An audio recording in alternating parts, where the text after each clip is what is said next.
Hello, and welcome to the audiobook B4Success, The Revolution Within by Sudhirkv. This is the chapter 2 of The Real Inner Revolution. Human brain is different from human mind. Every mind has certain intrinsic inclination. This inclination is called personal intrinsic tendency. The pit of a person. Our pit defines our personality. Let's begin with chapter 2. To take the maximum benefit of this audiobook, please be attentive and focused. It's highly recommended that after listening to audio, please go back, open the book, and read it yourself at least once. Chapter 2, Intrinsic Personal Tendency. Hey, can you guess? What is the difference between those who experience the enormous success in most aspects of life compared to those who experience little or no success despite of unceasing struggle? You may agree to some extent that the difference is mostly on perspective to look at things. Those who are happy and successful usually possess an intrinsic personal tendency that automatically ignites them to get autofocused on the abundance of all that is white and bright. Consequently, they explore on opportunities and tap on possibilities to grow their happiness and success both. On the other hand, those who experience little success probably hold an intrinsic personal tendency that automatically thrusts them to focus on the dark spots. As a result, they sit on problems with great loyalty and block their happiness and success, both unknowingly. Now, what is intrinsic personal tendency? The intrinsic personal tendency is an outcome of psychological paradigm formed within a person from birth till age. Our overall emotional setup, belief system, knowledge, competency, and attitude are elementary constituents of our paradigm's naive inception. Further, this paradigm is formed by the inputs we received from outside world as experiences. Every new experience has a new impact on the emotional side of mind, and so is on the paradigm. Our paradigm is an unappointed but extremely dominant decision maker. Yes, it is. What we see, think, feel, and act is 100% in accordance with our paradigm's finality. It has undisputed authority to control our thought process. We see what our paradigm allows us to see.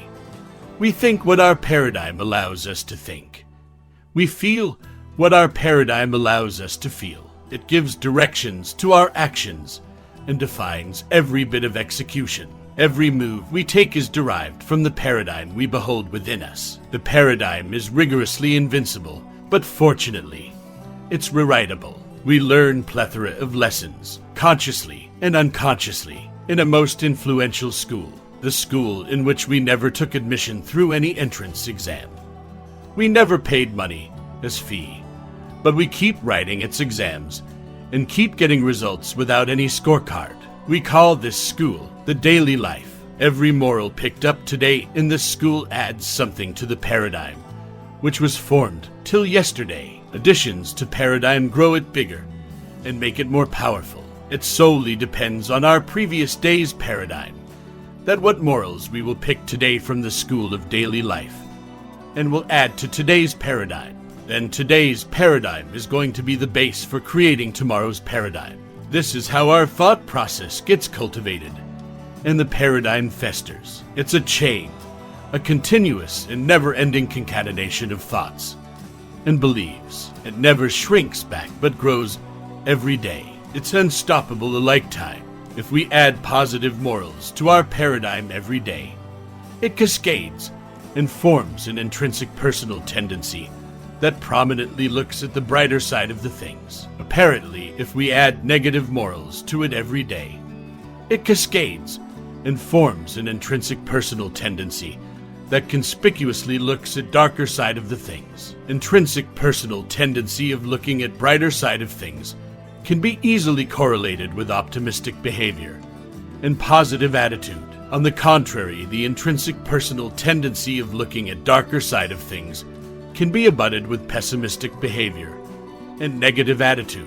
Which one is the better personal tendency? Which one of the two tendencies is more viable to produce desired positive results in daily life examinations? Many people may claim obvious vindications in favor of the intrinsic personal tendency that looks at brighter side of the things. Commendable claim, certainly, but Is it possible for a person to manifest a positive intrinsic personal tendency in all the life situations? It is, emphatically, a million-dollar question. Being human, we are emotional species by nature. We can love, laugh, hate, and cry. We can long on one or other kind of emotional state from minutes to hours to days to months to even years. We feel emotions.